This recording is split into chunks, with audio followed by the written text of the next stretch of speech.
नमस्कार। मैं दानवीर गौतम, असिस्टेंट प्रोफेसर, विषय शिक्षा विभाग, हिंद महाविद्यालय दरियाबाद बाराबंकी। हम आज का जो विषय है, हम उस विषय पर चर्चा करेंगे। आज का विषय निर्देशन या शैक्षिक निर्देशन है, जिस पे चर्चा करेंगे।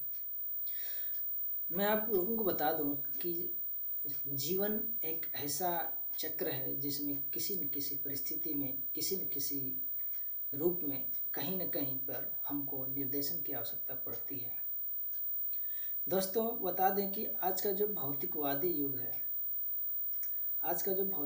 युग है, इस युग में औद्योगिक क्रांति व जो हमारा संयुक्त परिवार का जो विघटन है, और इस विघटन से जो समस्याएं उत्पन्न होती हैं, तनाव होता है, तनाव से भिन्न भिन्न प्रकार की ऐसी परिस्थितियां उत्पन्न हो जाती हैं जिसमें एक व्यक्ति कहीं न कहीं पर अपने आप को असफल साबित करता है। ऐसी परिस्थिति में हम जब निर्देशन पे बात करेंगे तो समझ में आ जाएगा कि निर्देशन हमारे जीवन के लिए कितना उपयोगी है और कैसे अपने जीवन को सफल बना सकते हैं। तो ये एक छोटा सा चैप्टर है, छोटी सी टॉपिक है जिस पे चर्चा मुझे करनी है। मैं बता दूं कि निर्देशन जो आज हम लोग पढ़ रहे हैं, ये निर्देशन आज की चीज़ नहीं है। यह निर्देशन आदिकाल से चला आ रहा है। बस अंतर यही था कि पहले हम लोग निर्देशन के जो स्वरूप था, वो स्वरूप सलाह के रूप में था, और आज का जो समय है हम उसको निर्देशन के रूप में देखते हैं।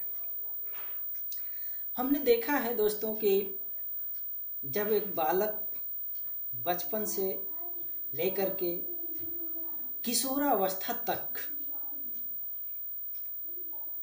भिन्न भिन्न चरणों में किसी न किसी तरह से निर्देशित होकर के जब वो अपने इस अवस्था तक अर्थात किशोरावस्था तक आता है, तो किशोरावस्था में आते आते वह बहुत सी ऐसी भ्रांतियां हैं जिसको लेकर के वो अपने आप को समायोजित नहीं कर पाता है। इसी क्रम में यह भी देखा जाता है कि बालक को जब कक्ष में कोई समस्या आती है तो उसके मानसिक समस्याओं को, उसके और समस्याओं को ध्यान में रखते हुए हम विद्यालय में एक शिक्षक उसका सहारा बनता है, और शिक्षक ही उसको निर्देशित करता है और उसके लक्ष्य को की प्राप्ति के लिए। दोस्तों, ये बता दें कि जो निर्देशन है, इसका उद्देश्य होता है कि अगर हम सही तरह से किसी कार्य को ठान लें करने के लिए, और उसमें अगर हमें उस स्टार्टिंग पॉइंट नहीं मिल रहा हो, शुरू करने का तरीका नहीं मालूम है, तो उस अवस्था में हमें लगता है कि हमें किसी न किसी एक ऐसे अनुभवी व्यक्ति की आवश्यकता है जो हमें हमारे लक्ष्य तक पहुंचा सकता है। तो ऐसी स्थिति में हम देखते हैं कि मानव अपने जीवन काल में व्यक्तिगत व सामाजिक परिस्थितियों में अपने आप को कैसे कैसे पक्षों में समावेशित करता है। अपने विकास के लिए प्रत्येक व्यक्ति सचेष्ट है, अपने कार्य के प्रति सचेष्ट है, लेकिन हम ये देखते हैं कि कहीं न कहीं एक ऐसा चरण आता है जहाँ हमको हमारे रास्ते में बाधाएं उत्पन्न हो जाती हैं। इस प्रकार की बाधाओं को दूर करने के लिए हमें एक ऐसे अनुभवी व्यक्ति की आवश्यकता पड़ती है जो हमको हमारे गंतव्य तक पहुंचाने के लिए आवश्यक हो। और ऐसा व्यक्ति ही वो सेवार्थी होता है जो व्यक्ति के जीवन में एक सकारात्मक परिणाम दे सकता है। निर्देशन एक ऐसी प्रक्रिया है जो सतत चलती रहती है, या यूं कहें कि ये जीवन पर्यंत चलने वाली प्रक्रिया है। यह हमेशा हमेशा चलती रहती है। और हमने ये भी देखा है कि जब व्यक्ति अपने मार्ग से भटक जाता है तो उसका परिणाम क्या होता है। यदि व्यक्ति अपने मार्ग से भटक जाता है तो वो शून्य से शिखर पे पहुंचा होता है, लेकिन शिखर से शून्य पे भी आ जाता है। ऐसी परिस्थिति में सलाहकार की आवश्यकता पड़ती है। वह सलाहकार एक ऐसा सेवार्थी होता है जो कि उस व्यक्ति को निर्देशित करता है कि हमको किस तरह से आगे बढ़ना है। जीवन एक ऐसी धुरी है, जीवन एक ऐसी धुरी है, मैं बता दूं कि इसका कोई शॉर्टकट नहीं है। दोस्तों, जीवन जुआ नहीं है। जीवन एक ऐसा सिस्टम है, एक ऐसा तंत्र है जो कि एक चरणबद्ध तरीके से जीना होता है। इसी जीवन को जीने के लिए हमें समय समय पर निर्देशन की आवश्यकता पड़ती है, और यह निर्देशन सतत चलती रहती है। जैसा कि हम लोग आजकल शैक्षिक निर्देशन की बात करते हैं, तो शैक्षिक निर्देशन भी एक ऐसी प्रक्रिया है जिसमें विद्यार्थी के समक्ष अध्ययन अध्यापन से संबंधित कोई भी जब समस्याओं का सामना करता है तो हमको उस परिस्थिति में भी निर्देशन की आवश्यकता पड़ती है। हमने ये भी देखा है कि व्यक्ति पूर्ण रूप से शारीरिक रूप, मानसिक रूप स्वस्थ है, मानसिक रूप से स्वस्थ है, फिर भी अपने कार्यों को करने में दक्षता नहीं दिखा पाता है।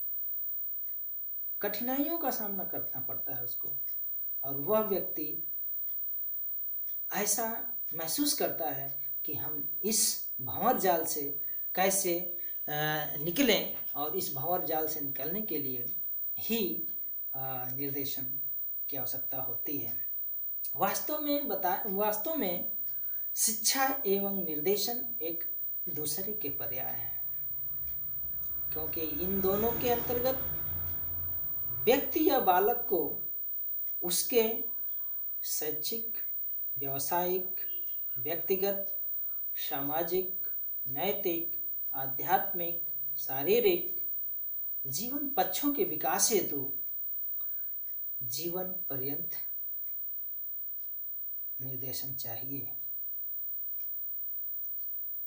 ये जो पक्ष हैं, व्यक्ति इन पक्षों में अपने उपलब्धि को लेकर परेशान रहता है कि हम कैसे अपनी उपलब्धि को यूं बरकरार रखें, या अगर ऐसा नहीं होता है तो व्यक्ति अपने जीवन में ऐसे हार का सामना करता है जिसका कोई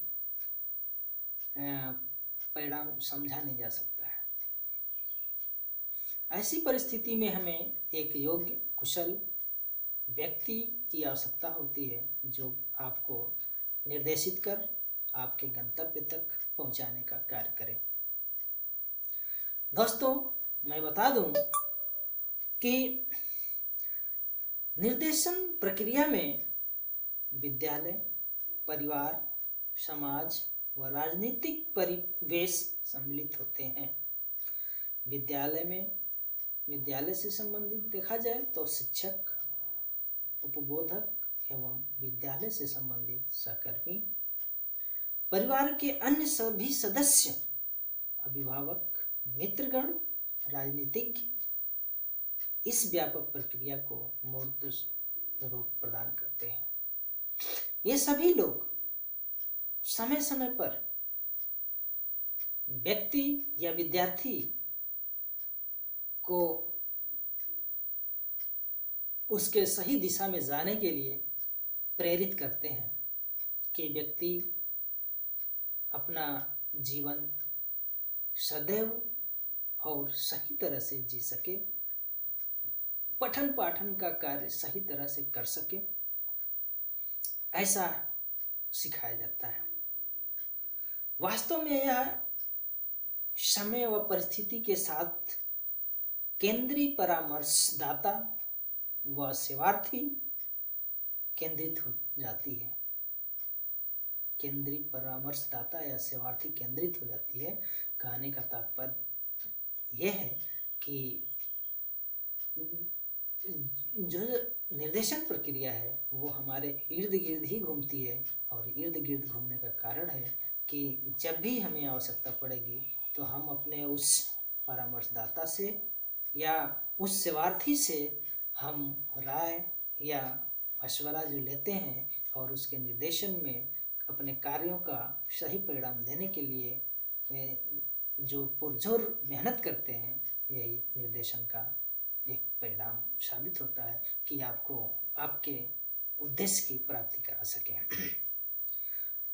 निर्देशन की कुछ परिभाषाएं भी हैं जिसमें यूनाइटेड ऑफिस एजुकेशन में लिखा है कि निर्देशन एक ऐसी प्रक्रिया है जो व्यक्ति का परिचय विभिन्न उपायों से, जिनमें विशेष प्रशिक्षण भी सम्मिलित है, जिनके माध्यम से व्यक्ति को प्राकृतिक शक्तियों का भी बोध हो या कराती है, जिससे वह अधिकतम व्यक्तिगत व सामाजिक हित कर सके।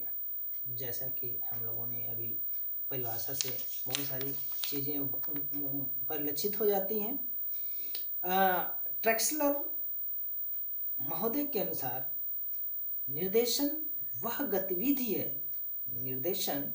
गतिविधि है जिसमें प्रत्येक व्यक्ति को अपनी योग्यताओं तथा रुचियों को समझने, उन्हें तथा संभव विकसित करने, उन्हें जीवन तथ्यों से जोड़ने तथा अत्यंत अपनी सामाजिक व्यवस्था से के वांछनीय सदस्य की हैसियत से एक पूर्ण एवं परिपक्व आत्मनिर्देशन की व्यवस्था तक पहुंचने में सहायक होती है।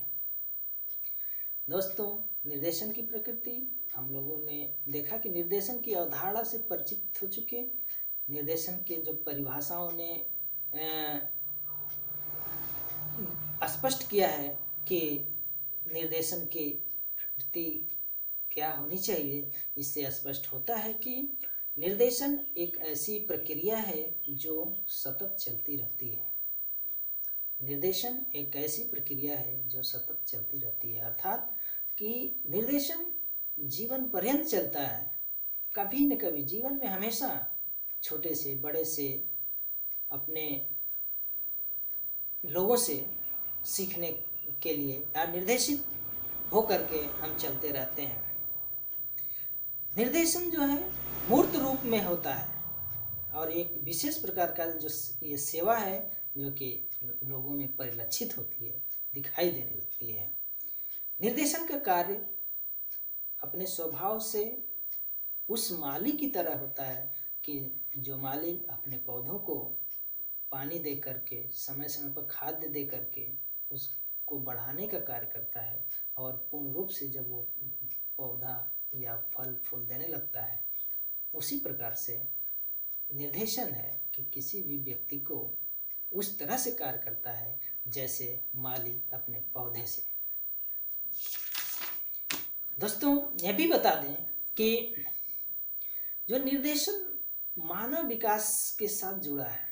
निर्देशन जो है कि मानव विकास से जुड़ा है, यह उसके दार्शनिक परिप्रेक्ष्य से जुड़ा है और यह उसके व्यक्ति के पूर्णतम विकास का पोषक है, उसके स्वाभाविक शक्तियों का संरक्षक है तथा जीवन पर्यंत गतिशील बनाने के लिए प्रक्रिया का द्योतक माना जाता है। यह समाजशास्त्री पृष्ठभूमि से अगर देखा जाए तो निर्देशन समाज में व्यक्ति को समाज के साथ समायोजन करके जीने, उसके साथ चल के जीने का जो रास्ता निर्धारित करता है, उसमें हम ये देखते हैं कि बालक या व्यक्ति समाज में कैसे जीता है और किस तरह से अपने बड़े से या अपने छोटे से अनुकरण के माध्यम से सीखता है। जो अनुकरण है कहीं न कहीं वो भी एक निर्देशन का कार्य है। हमने बताया कि जीवन में निर्देशन व्यक्ति के इर्द गिर्द घूमता रहता है। इसी क्रम में मैं निर्देशन के कुछ क्षेत्रों पे चर्चा करूंगा। जो निर्देशन के कुछ क्षेत्र हैं, ये क्षेत्र कैसे हैं, कौन कौन से हैं, इस पे बात करेंगे। निर्देशन की प्रकृति से आप परिचित हैं। निर्देशन का जो केंद्र बिंदु होता है वो व्यक्ति ही होता है। घुमा फिरा कर निर्देशन व्यक्ति के द्वारा व्यक्ति को दिया जाता है और व्यक्ति उसी से सीखता है, परंतु इसका विशेष क्षेत्र इतना व्यापक है, इतना बड़ा है कि इसके अध्ययन क्षेत्र का जो अंतर्गत जो आते हैं सेवार्थी, समूह समस्याएं एवं अनेकानेक शैक्षिक, व्यावसायिक तथा व्यक्तिक परिस्थितियां भी इसमें सम्मिलित होती हैं। सेवार्थी से जो सम्मिलित आवश्यक तथ्यों, विवरणों तथा श्रेणियों में रख करके उनके कारण, मूल तत्वों का विश्लेषण, उनका सुधारात्मक पक्ष और उन पक्ष को विकसित करना इसके अंतर्गत आता है। दोस्तों बता दें, निर्देशन का क्षेत्र व्यापक है और निर्देशन इतना ऐसा गुण है, ऐसी एक ऐसा तत्व है जिसके माध्यम से हम समय समय पर किसी व्यक्ति के व्यक्तित्व को निखार सकते हैं। तो निर्देशन का जो क्षेत्र है, निर्देशन के क्षेत्र में बता दूं, यह शिक्षा में निर्देशन क्षेत्र है। देखिए, शिक्षा में निर्देशन का क्या महत्व है और कैसे इसको किया जाता है। शैक्षिक निर्देशन के तहत विविध पाठ्यक्रमों के चयन हेतु सहयोग मिलता है। अर्थात क्या है, हम ये देखते हैं कि शिक्षा के क्षेत्र में जब कोई व्यक्ति या बालक अपने पाठ्यक्रम को लेकर चिंतित होता है, अपने विषय को लेकर चिंतित होता है, वह ये सोचता है कि हम जो विषय लेकर आगे बढ़ना है, दोनों विषय हमारे टॉप या अच्छे हैं, तो उनमें से उन विषयों का चयन कैसे करें और उस समय हमें ये कैसे निर्देशनकर्ता या सेवार्थी की आवश्यकता पड़ती है, सेवादाता की आवश्यकता पड़ती है, वो जो कि बता सके कि आप कौन सा विषय पे कार्य कर सकते हो और अच्छी तरह से कर सकते हो। शैक्षिक निष्पत्ति एवं प्रगति हेतु सहयोग। शैक्षिक निष्पत्ति अर्थात कि अपना जो शिक्षण कार्य है उसको सही तरह से कैसे आप कर सकते हैं, आप कब करेंगे, और सही दिशा में ले जाने के लिए हम शैक्षिक निर्देशन का प्रयोग करते हैं। विद्यार्थियों में अपेक्षित अभिक्षमता स्तर, रुचि तथा अभिवृत्ति का विकास करने में भी निर्देशन का प्रयोग किया जाता है। शिक्षण अधिगम की व्यवस्था हेतु सहयोग। निर्देशन जो है, शिक्षण अधिगम जो होता है, सीखने के लिए जो सहयोग करती है, इसका रोल या इसकी भूमिका अति आवश्यक है। विद्यालय में समायोजन संबंधी समस्या का निदान करना। निर्देशन जो है कि व्यक्ति के समायोजन, बालकों के समायोजन में जो भूमिका निभाती है, ये बड़ी महत्वपूर्ण भूमिका होती है। कभी कभी बालकों में, चाहे वो, अभी उदाहरण स्वरूप मैं बताऊं कि जो श्रवण बाधित बच्चे होते हैं और दृष्टि बाधित बच्चे होते हैं, आपस में जल्दी वो समायोजन नहीं कर पाते हैं। कारण एक व्यक्ति केवल देख सकता है और एक व्यक्ति केवल सुन सकता है। दोनों का जो कम्युनिकेशन है बन नहीं सकता, क्योंकि श्रवण बाधित बच्चा बोल नहीं सकता, बधिर होता है, और दृष्टिबाधित व्यक्ति देख नहीं सकता है, सुन सकता है। तो दोनों के सामने एक तरह प्रकार की चुनौतियां हैं। इस चुनौतियों के कारण व्यक्ति आपस में या विद्यार्थी आपस में समायोजन नहीं बना पाते हैं। अन्य सहपाठियों के साथ संबंधों का ज्ञान कराना। निर्देशन ही एक ऐसा माध्यम है जिसके माध्यम से हम अन्य बच्चों के साथ, अन्य व्यक्तियों के साथ समायोजन के लिए या उनके संबंधों के लिए कार्य कर सकते हैं। शैक्षिक एवं पाठ्य सहगामी क्रियाओं के द्वारा व्यक्ति के विकास हेतु सहयोग कर सकते हैं। निर्देशन जो है शैक्षिक एवं पाठ्य सहगामी क्रियाएं हैं, समय समय पर कराई जाती हैं विद्यालय में, उसमें भी निर्देशन की आवश्यकता पड़ती है और व्यक्ति उसके निर्देशन में कार्य करता है। अब दूसरा है व्यक्तिगत निर्देशन। व्यक्तिगत निर्देशन में हम देखते हैं कि क्या आता है। व्यक्तिगत निर्देशन के अंतर्गत हम देखते हैं कि उस व्यक्ति के शारीरिक, मानसिक, संवेगात्मक विकास से जुड़ी समस्याओं हेतु उसका अध्ययन, व्यक्ति की विशेष परिस्थितियों का जायजा लेना, वैवाहिक एवं यौन संबंधी विशेषताओं का भी अध्ययन निर्देशन के माध्यम से हम करते हैं। व्यावसायिक निर्देशन। व्यावसायिक निर्देशन के अंतर्गत व्यक्ति व्यावसायिक क्षमताओं के विकास की अवस्थाओं का अध्ययन, अर्थात कि जो हम लोग व्यक्ति के व्यावसायिक विकास का जो अध्ययन करते हैं, अध्ययन करना अति आवश्यक है। और ये अध्ययन आपको बताएगा कि व्यक्ति अपने व्यवसाय में कितना अच्छा परिपूर्ण हो सकता है, कितना अच्छा कार्य कर सकता है। और है कि व्यवसाय में विविध व्यवसाय से संबंधित पूर्ण विश्वसनीय आंकड़ों का एकत्रीकरण। दोस्तों ये बता दें कि आप कोई भी व्यवसाय करने वाले हों और जब तक आप क्षेत्र के, जिस क्षेत्र में व्यवसाय करने जा रहे हैं, उस क्षेत्र में अपने व्यवसाय से संबंधित आंकड़ों का अगर एकत्रीकरण नहीं करेंगे तो आप सही तरह से विश्लेषण नहीं कर पाएंगे कि आप जिस क्षेत्र में अपना बिजनेस बढ़ाना चाह रहे हैं उस बिजनेस में आप सफल होंगे कि नहीं होंगे। ये आवश्यक है। तथ्यों एवं जानकारी को प्रदान करने हेतु उचित माध्यमों का, हाँ मैंने बताया कि तथ्य, जुड़े तथ्य और अध्ययन जरूरी है ताकि उससे हम सही परिणाम पा सकें और सही दिशा में अपने कार्य को संपादित कर सकें। निर्देशन के लिए उपलब्ध विविध सेवाएं भी हैं, जैसे उपबोधन। उपबोधन अर्थात होता है समझाना, किसी व्यक्ति को बताना। इस तरह से स्थानन, एक दूसरे से, एक स्थान से दूसरे स्थान तक। अनुसंधान, रिसर्च करके, रिसर्च भी एक ऐसा सेवा है जिसके माध्यम से हम व्यक्ति को बता सकते हैं और निर्देशित कर सकते हैं कि इस कार्य को ऐसे किया जा सकता है। हमने अक्सर देखा है कि व्यक्ति को किसी कार्य को करने के लिए अगर आप निर्देशन देते हैं, कभी कभी उनके मन में निगेटिविटी आ जाती है कि नहीं हम तो करके सीखेंगे। तो मैं दोस्तों ये बता दूं इसी परिचर्चा में कि कभी भी एक्सीडेंट करने से अच्छा देख के सीखिए, स्वस्थ रहिए। और मापन और मूल्यांकन, मापन मूल्यांकन भी करना आवश्यक है व्यक्ति का कि हम अपने सही दिशा में सही कार्य को संपादित कर सकें। अन्य क्षेत्र भी हैं, अन्य क्षेत्र जैसे आपको बता दें दर्शन है। दर्शन भी हमें एक ऐसा निर्देशन देता है, एक ऐसा माध्यम है जो कि हम लोग देख के सीखते हैं, परंपरागत रूढ़ियों को देख के सीखते हैं, परंपरागत चीज़ों को सीखते हैं, तथ्यों से सीखते हैं, लोगों से सीखते हैं। तो ये भी है। मनोविज्ञान, मनोविज्ञान भी हमें निर्देशित करता है, कहीं न कहीं हमें मनोविज्ञान भी एक ऐसा क्षेत्र है जो कि आपको निर्देशन की आवश्यकता पड़ती है। समाजशास्त्र, समाजशास्त्र जैसे हमने भी बताया कि समाज में व्यक्ति रहता है तो समाज का जो अध्ययन करता है वो समाजशास्त्र कहलाता है।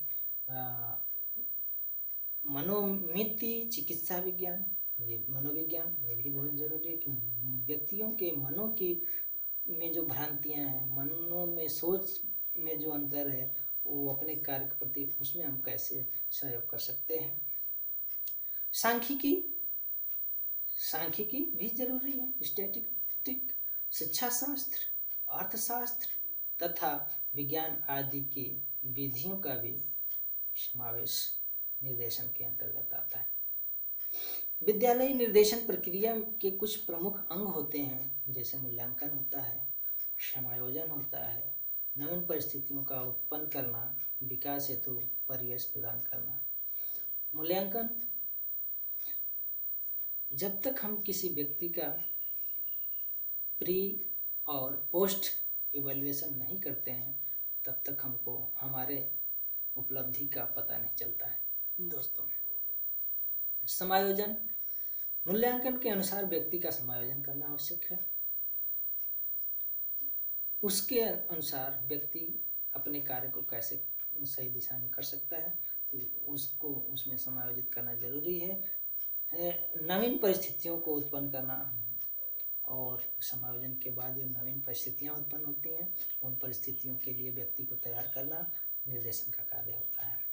क्षेत्र है विकास हेतु परिवेश प्रदान करना। जब तक हम किसी भी व्यक्ति को उसके लिए अपॉर्चुनिटी, यूँ कहें कि अपॉर्चुनिटी रूप में इन्वायरमेंट उसका यदि सही नहीं है, तो किसी भी व्यक्ति का विकास संभव नहीं है। तो यह रही चर्चा हमारे निर्देशन का, शैक्षिक निर्देशन का। आपको बहुत बहुत चीज़ें बताई गई। लास्ट में यही कहूँगा कि इस वीडियो को देखें, सुनें, लाइक करें, सब्सक्राइब करें। धन्यवाद।